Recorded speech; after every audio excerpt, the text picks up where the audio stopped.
Welcome to Golf Smarter Mulligans number 32. I'm Fred Green.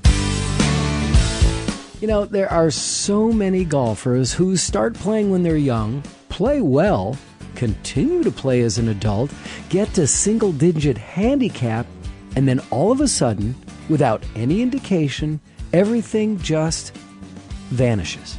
Poof. They're confused about the swing, they get bad results, the scores go up, ultimate frustration. Well, our guest today has heard that story hundreds of times, and he's helped so many golfers that he's built a reputation of being a fixer. Tracy Reed is a mental game specialist and biomechanics coach. You can find him at tracyreedgolf.com. Golf Smarter Mulligans is brought to you by twoguyswithgolfballs.com. You know, on episode 543 of Golf Smarter, I did an episode called 70% of all golfers play the wrong ball. And we have a video, accompanying video of the interview as well, up on our YouTube channel, Golf Smarter TV. What blows my mind is that title alone, that 70% of all golfers play the wrong ball, has generated more traffic, almost 94,000 views, and more comments that range from thank you to this guy's an idiot, like almost 70 comments. And it blows my mind that people are experts on golf balls, yet they play balls that they find. Or they spend a fortune on golf balls that is the wrong ball for them. Well, that's why you've got to check out twoguyswithgolfballs.com, because Sam at Two Guys with Golf Balls knows golf balls and can help you find the right ball for your game. But better than that, he's going to sell you a premium used golf ball at a fraction of the cost of what you'd pay for if you walk into any store or pro shop. It's amazing to me that people pay that much money for something they know they're going to lose. So why bother? Just go to twoguyswithgolfballs.com. Check out the wide variety of golf balls and the amazing quality of these balls that you can buy at a fraction of the cost, and then save an additional 10% on your entire order every single time when you use the checkout code GolfSmarter. It's real simple. Twoguyswithgolfballs.com should be one of your closest golf buddies. Trust me. You don't have to trust me. Just check them out. Twoguyswithgolfballs.com. Golf Smarter Mulligans is also brought to you by Autoslash.com. Have you ever rented a car before? Have you ever done it in advance? Well, if you have, then you know that once you get the car rented and you're signed off on it, that you think you're fine. But you don't know that the price of car rentals changes every single day. Well, that's why you need Autoslash.com. They've developed this tracker, this magical tracker that will work for you at no cost at all. This tracker, once you enter your information about what car you've rented, what price you're paying, and what car you're renting it from, and then you tell them about yourself and your various coupon codes and frequent flyer numbers, they're going to search. The tracker at Autoslash is going to search for you every single day, every single minute, to find you the car that you want to have at a lower price than you've already rented it for. So next time you're going to rent a car, whether you're doing it for business or pleasure, save some money so you can use it for something else on that trip, right? Go to Autoslash.com after you've rented you've reserved your car. Give them the information and keep your eye on the emails from them, because they'll keep coming in and they're going to help you save money. And I have to remind you, Autoslash is completely free. Now, you're not going to find it in the App Store anywhere. It's on the browser, and that's why they're searching. It doesn't work as an app. It works great on the browser as a website. Autoslash.com, completely free. It's going to be a huge help for your next trip. AUTOSLASH, Autoslash.com. Welcome, Tracy. Hello, Fred. How you doing? I'm doing well, thank you. Thanks for joining us. Well, thank you for having me. I've received an email from a listener recently. I want to share it with you because I think that you can help this guy, and he hopes that you can help. It's from Dave Kissel of Lake Bluff, Illinois, and he says, I was a standout on my high school team and a former 8 handicap, and now I can't break 95. The wheels have totally come off my game, and there seems to be no end to the erosion of my skills. I've even had 2 rounds over 100 this year, and I haven't done that since I was learning the game as a little kid. I've gone through 3 PGA Pro teachers this year, spending more than $400 on lessons, and none have been able to help me. Additionally, I have spent more than $1,000 on new equipment this year alone. I practice multiple times each week and play 18 to 36 holes each weekend. I'm a healthy 44-year-old guy in the best shape of my life in endurance, strength, and flexibility.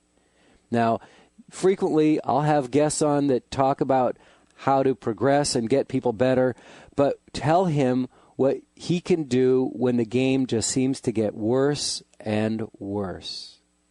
Okay, well, first of all, my first thing to say is I don't feel like the Lone Ranger. I actually get this email a lot. Oh. I'm amazed at how many people lose their skills, but on the same hand, I'm not. And a lot of the reason that people lose their skills is the older you get, the more conscious you have to be of the things that were natural when you were younger. And that's what I provide.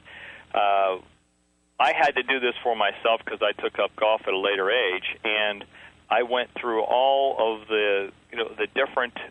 I went through 5 instructors when I was a 7 handicap. I knew I had a bad swing, and they couldn't fix it. And I went on to learn biomechanics and learn, what is it that you have to be able to really fix your swing, and that is an awareness of what's going on. And that's what I teach people to do. And the awareness comes from your body's balance. And let me explain how this works real quick. There's 2 ways that people try to memorize their golf swing. One is muscle memory, and the other one is actually is performed through body balance. The one that happens by body balance happens in the subconscious, but muscle memory is something that people try to do consciously. The problem with muscle memory is simply that every time you swing, your muscles have either gotten tired or they've gotten warm or cold or loose or stiff, and the signals that the nerves in the muscles send are not the same every time. So what happens is your brain is always constantly trying to reassess a different signal. Whereas the balance proprioceptors in the body, which are just the nerve endings in the bottoms of your feet and different places in your body, their job is not to control the muscles until there is a threat to the body that you may fall down and hurt yourself. Those receptors fire millions of times every minute, and they're constantly sending information to your body, and that's what's in use when you walk. It's what's in use when you react to something. If you trip and your body automatically starts moving to try to get you back under control, that's that instant reaction that your body has. And this is the system that I teach people to get into, to tap into. It's already working in your body 24/7, whether you like it or not.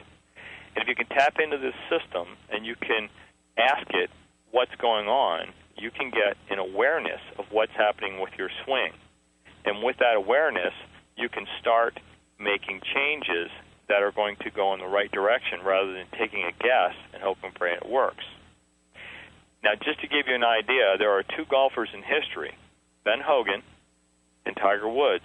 This, as far as I'm concerned, is one of Ben Hogan's big secrets. And this is shown by the way Ben used to practice. It would take him hours sometimes to hit just 40 balls. But between every shot, he would sit back and he would consider that shot. I have a friend of mine who, he's I think in his late 80s, but he once watched Ben Hogan practicing. I'm not sure exactly where he was at the time, but he took some pictures of him, because people do that. And the next day he saw Mr. Hogan in the pro shop and said, "Hey, Mr. Hogan, I've got some pictures of your practice." And Ben took a look at him and said, "Oh, my goodness. he was in street shoes. He asked the professional right there in the shop. He said, "Can I get 3 balls and a driver, please?" Went out on the driving range, and 3 balls fixed a problem that's been nagging at him, the problem they saw in those pictures. How in the world could he do it in 3 balls? And it's funny, I was thinking, how in the heck, if it was that long ago, did they get the picture the next day? Well, you got a point there. It may not have been the right next day. Okay. The guy that told me the story was old, but he showed me that I physically saw the pictures that Ben was looking at, so I know that the pictures are real, and I'm pretty sure the story is real. And what was it that he identified? He was having he was actually getting out over his left side.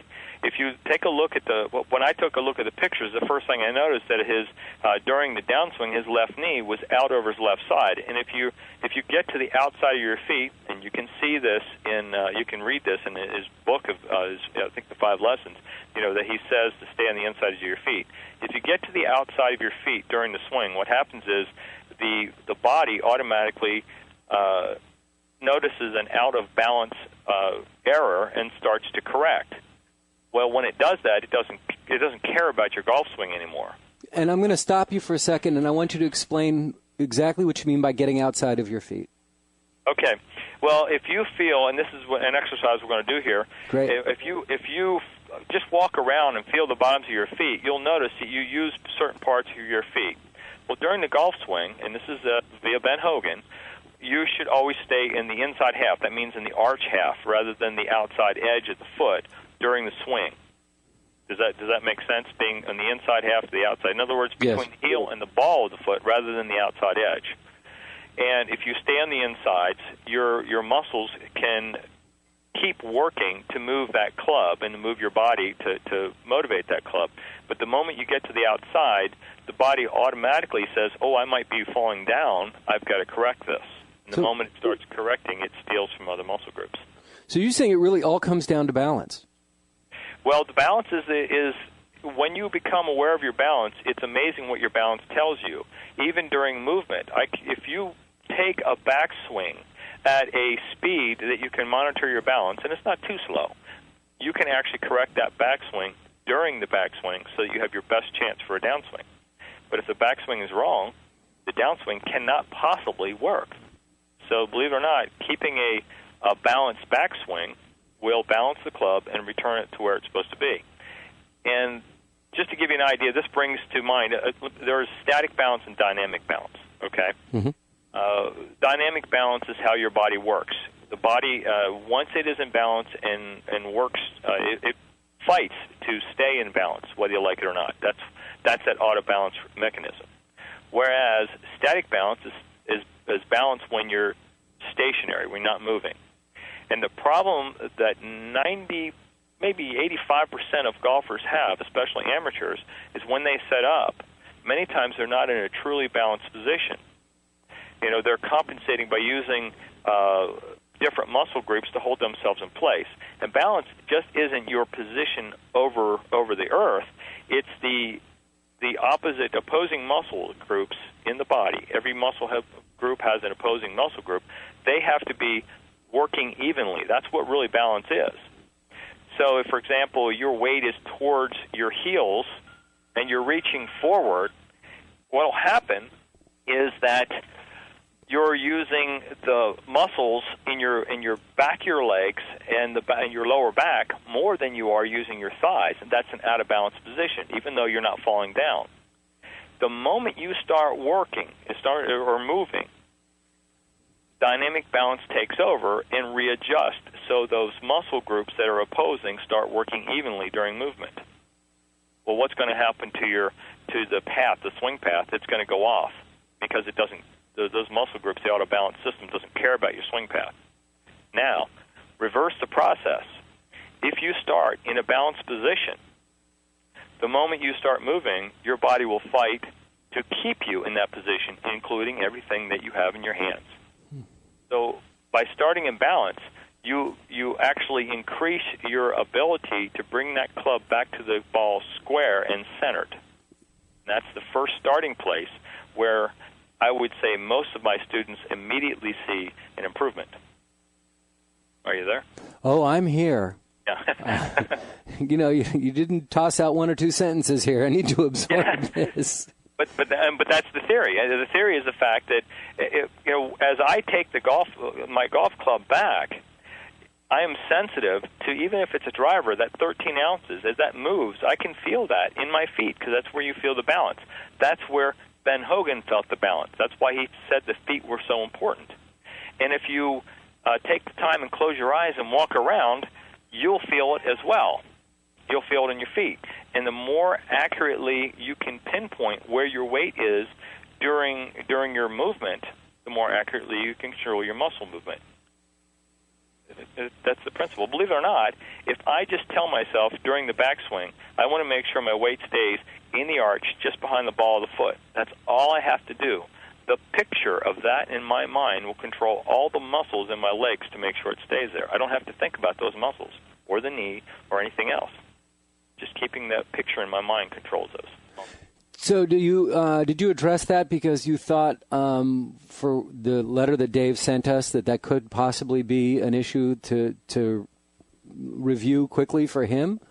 Yes, that's you have to start, because what happens the older you get, the natural balance you have when you're younger starts going away. Yeah. And you have to be a little bit more conscious of it.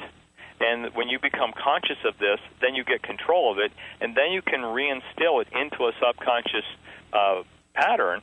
And the greatest part about it is, if something goes wrong, you can just call it back up into the conscious, check it, make sure it's okay, or correct it, and then set it right back in the subconscious. So it's the ability to recall it that you're going to build by becoming conscious of it at first. Your website, your ebook, it's Golf Swing Control. Is this the basis of your theories? This is the start of the theory. See, you have to have a connection between the mind and the body to be able to control what the body does. There's two places that you're going to do it. The first one is balance. You have to start in balance, or you just have no chance of getting a good swing out or getting back to the ball, because your body's already changing it. You're fighting it the whole way. That's the starting point. That is also the connection that you have. That's where your awareness of what's going on comes from. And once you have that awareness, then you have the ability to say, this is what happened. You see, when people have an awareness of their body movement, once the golf ball goes away and they know what causes the different movements, they can look at the pattern the golf ball took and say two things. I know the club came across the ball in a certain pattern, and then they can run back the feel in their body that they were subconscious of, but it's there, and they can say, oh, my weight was here, that was the cause. Or they can say, no, my weight was correct, something else was wrong. And they can actually go take a stock of what was happening in their body, because it's recalled, because the subconscious now stores this information for you. And they can say, oh, here was the problem. If you've ever seen a professional in the PGA Tour, after they hit a bad shot, watch them on the course. You'll see them with the caddy. They'll have a little discussion sometimes. They'll take a couple real slow swings, and then sometimes you'll even see them nod their head, put the club back, and walk on.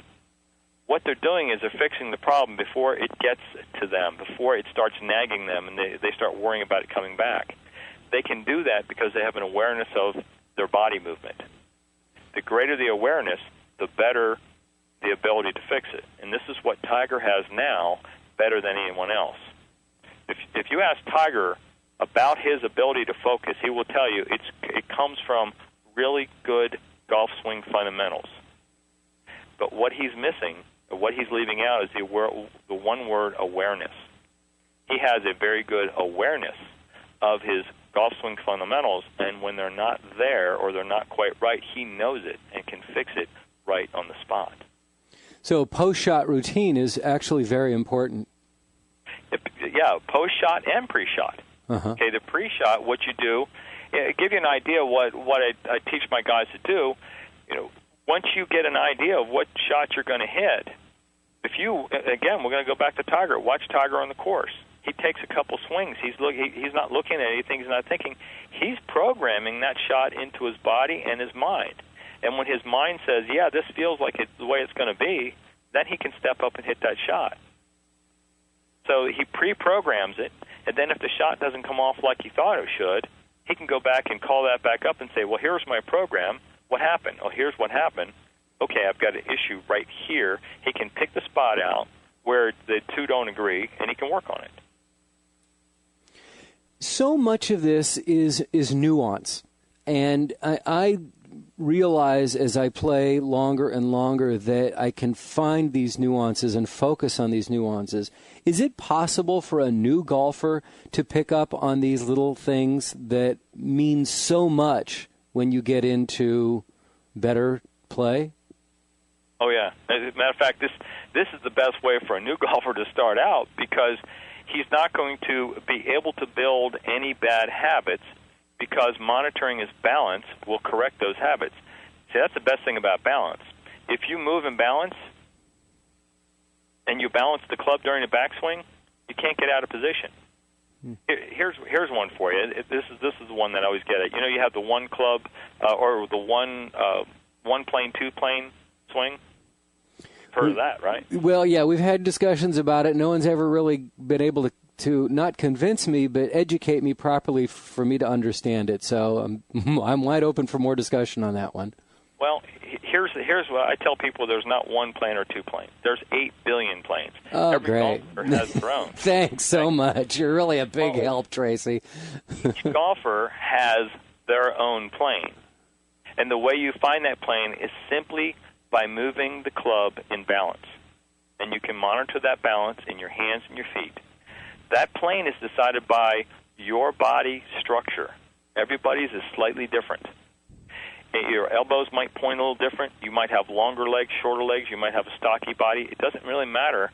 But if you move in balance, that plane will make itself evident. Here's the best part about it. If you move in balance, you don't have to worry about that plane. The club will be where it's supposed to be. Balance takes away that worry. Am I on plane? Am I in balance? If you're in balance, you're on plane. So, why even worry about what plane you're on? If you're in balance, you're in plane. And that's what my students find very quickly. They can feel it, and they don't have to look at it. They don't have to see it in a mirror. They can feel it and know it's right. I'm really intrigued by this whole thing of balance, and especially the insides of the feet. As you were talking, I'm sitting here taking practice swings, and I feel myself rocking I'm right-handed, so I'm rocking over to the outside of my right foot. Okay, now, that is an indicator that you have a slide. Mm-hmm. Okay? That means your hip. If you're going out to the outside of your right foot, are you right-handed, by the way? Yes, I am. Okay, if you're going out to the outside of your right foot, that is an indicator. That says that when you start your backswing, what's happening is your hips are moving laterally to the right, whereas what they should be doing is they should be turning. So here's how you fix that, okay? First of all, when you set up for your swing, how much does your body tilt to the right as a right-hander? During my swing or in address? When you set up at address, do you tilt your body away from the target? Do you tilt it to the right? No. Okay, let me explain. This is what almost all instructors completely leave out of the setup, and it's one of the most crucial parts. There's 3 reasons why you need to tilt to the right as a right-hander when you set up. First of all, your right hand is lower on the club than the left. If you don't tilt, what that forces you to do is open your shoulders, and that means you're going to come across the ball outside to in and slice it. Okay, I need to stop you for a second. When you say tilt, are you meaning put more pressure on, more weight on my right foot, or are you talking about my shoulders tipping over to the right side? I'm saying what you do is from the waist up to your neck, your spine will tilt from the waist to the right. Okay, so it's shoulders, not your shoulders. You will end up with more weight on the right side, and that's important because that's another reason. I'll explain that in a second. Okay? Mm-hmm. But you should tilt from the waist to the right, okay? And it should be just enough to allow the right hand to be at the proper place on the club handle and allow your body to be comfortably lined up, your chest to be comfortably lined up with the target. okay, allowing the right elbow, okay, to probably hang down straight and almost touch your body, okay? Now I'm just going to say, on my website, free, there's a whole setup process that took me almost 12 years to develop. It's a combination of some other people's setup drills plus a lot of what I've found from biomechanics. And what this drill does, and you can go to this, and like I said, it gives us away free because this is the first indication that this stuff works. It will set up any golfer in the proper setup, in balance, and it compensates for their body structure. Okay, and it took me a long time because I wanted to make sure that this setup compensated for body structure and club. Okay, so it's there. So this may not be complete, and you can complete it by filling this in from the website. But I mean, I just wanted to let you know that that's there for any golfer to start with. Okay, to show that this works. Okay, so your question was, you were asking about this. You want to tilt to the right from the waist enough to make sure that your right hand is in place, and there's a reason for it. First of all, it's because your hand is lower on the club. Okay, you've got to compensate so that you can stay in line with the target. Number two, okay, the golf swing has two pivot points. Biomechanically, there's no way around it. If anybody tells you there's one, it's not biomechanically correct. You've got two hip joints. Okay, so we swing back, we turn back on the backswing on the right one, and we turn forward in the downswing on the left. But here's the part that's always missed when you get to the transition. You first have to set a majority of weight in a post position on either hip before you can turn on it. So by tilting to the right, we also get a majority of weight on that hip so that when you start moving, that hip doesn't try to slide. It stays in place, and that's going to help you with your slide. Okay? That's the second reason. Okay? The third reason is because that is a socket and ball joint. And the way the femur comes up and it has as a bend, and it lines up with that ball. If you do not angle that hip, the moment the hip slides over, it creates a locked position where that joint can't move anymore. So not only do you slide, but it locks the hip in a place where you are stuck with only the upper body to make the swing. Okay, so by tilting to the right, you open that up and allow that hip free movement for as much as you need it to move. So there's three reasons, all biomechanical reasons, why you need to tilt to the right. And I have talked to professionals that did not understand this and had no clue as to why it happened. And then once they start doing it, they're like, oh, wow, this makes the swing a lot easier. Okay, so now that you're tilted to the right, I imagine you are, aren't you? Yeah, and then am I noticing that the upper part of my left side of my body is almost aligned from my foot all the way up when I'm tilted a little bit, or is that too much tilt? Is it like a straight line? Like I said, what you do is you just tilt just enough to allow that hand. Your arm should be hanging straight down from your shoulders, just to allow that right hand to get in the proper position on the club. That's as far as you tilt. It's only about 8 degrees. Okay. Oh, it's not much at all. Right. It's only about 8 degrees. And what you do is, if you start, say you don't have a club in your hand, do you? No.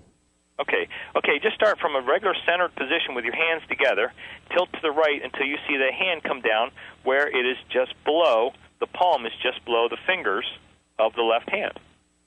That's how much you want to tilt. The palm is just below, not the fingertips, but just... The base of the palm is just below below the start of the fingers of the left hand. Does that make sense? Oh, that much. Okay. Okay. So basically, that's about as much as you're going to tilt. Okay. Mm-hmm. And it's, again, the way you check it is you go ahead and take your grip, make sure you're lined up. You allow your right hand to just come off your grip, and then just let it just sink back. And if it goes back to the right position, you're there. If it's too low, you have too much tilt. If it's too high, you have not enough. Okay, so it's an easy check, and you can do this once you get set up. And you have visuals on your website to help us through this? I believe I have some, yes. Okay, good. Well, during the setup drill, there's some there.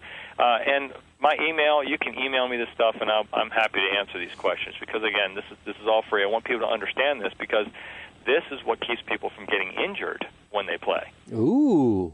And that's the reason I don't play professionally, is because I have a major injury in my back, and if I didn't have this injury, this information would never get out, because this would be my edge on tour. I'm sorry, but but because of that injury, because there's no way I can play more than 2 rounds of golf, in a row.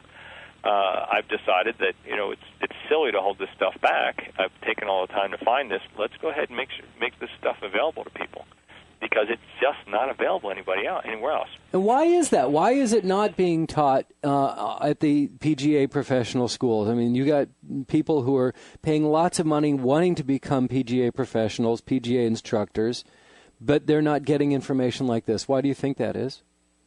Well, I don't know exactly. I know a few PGA professionals have gone through the PGA program, and then they get in a club and they're giving lessons.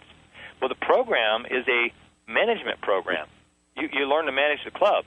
Oh. You have to take the PAT to prove you can play, and I imagine, and I'm only speculating because I really don't know why it is. I wish I did, but they figure since you can play, you should be able to show people what you can do. But to be a true instructor, to be a true golf instructor, you have to be an instructor first. You have to be able to communicate. And most of the people I talk to say, that's the difference. I can communicate what's happening from a nuts and bolts level all the way down to how it feels. And many of these instructors don't know that. Plus, I've taken the time to learn the biomechanics so that I can explain it because I understand it. And once you learn the biomechanics, not only can you explain it, but you can see it a mile away. I can walk down a driving range, and out of my peripheral vision, I can tell you what's going on with every golfer as they swing the club. Wow. It's almost haunting me. But it's, believe it or not, it's that simple, because you learn where the core of movement comes from, how it works, and when I teach a beginner this stuff, and I start them with balance, and I get the proper setup, usually I can get them playing 80s to 90s in about 3 lessons. That sounds pretty wild, but that's what I'm used to seeing, because they start out with the right swing. They start out with a very simple, easy movement, and all they have to do is get used to it. Well, if that claim holds true, there's a lot of people, I think, who are listening right now, they're going to be calling you. That's good. One of the things, that's the way why the course was set up the way it was. Most of the people who get my course, they usually start off by saying, hey, listen, I want to get some lessons. I said, look, it's cheaper because my rate is pretty high because I'm in demand. It's cheaper to get the course and follow the course. And then once you have some questions, once you've worked with it, then give me a call. If I can't answer them by email or the phone, then we'll get together. But I know that people aren't made out of money, and like the gentleman you were talking about before, they spend thousands of dollars trying to figure this stuff out. And once they get it, they're like, why didn't I know this before? But my position is, look, you should have this, and it shouldn't be expensive. And I've actually had instructors say, wait a minute, you can fix this in 2 lessons? Isn't that bad for golf instruction industry? Interesting. Well, yeah. Why don't you let people know how to get this instruction and become better golfers? Okay. We just have a DVD that's out. Oh, congratulations. The company that's doing this for me I called them up and said, look, I want to make sure these guys can get a special for anybody that's listening to this podcast, because it's the only place that's being advertised right now. I advise going ahead and going through, using the setup drill first, seeing how that works for you, then go through the free newsletters, see what they do for you, ask me questions, and if this works for you, then get the whole thing, because there is so much more that I do for people. And my professionals that I teach see that almost immediately when I work with them. Tracy Reed, this is really interesting stuff, and hopefully, because I have a lot of questions left to ask you, you'll come back and join us on the Golf Smarter podcast once again? Oh, I would love to. This has been great. I think you're doing a wonderful thing for a lot of people. I think the mental side of golf is one that just doesn't get the right attention. And, golf psychology, I don't believe in it. I believe that it should be focused. That's where I'm at, and I'll be happy to come back and answer any more questions that you have. I think it's a great thing.